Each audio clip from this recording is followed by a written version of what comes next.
সালটা এখন 2145। সময়টা এখন অনেকটাই বদলে গেছে। এখন আর গাড়ি মাটিতে চলে না। এখন ভারতের প্রধানমন্ত্রী মিস্টার রোবোটিক্স। এখন মানুষ রোবটদের সার্ভেন্টের মতো কাজ করে। এই পুরো পৃথিবী এখন রোবটের চালনায় চলে।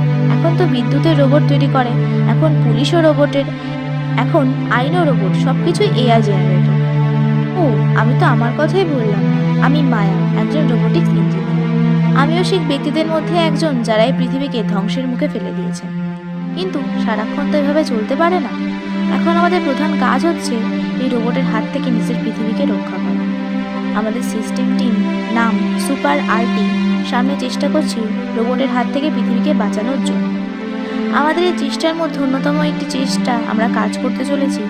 আজ আমরা সমস্ত রোবটের মধ্যে ভাইরাস ইনস্টল করে দেব।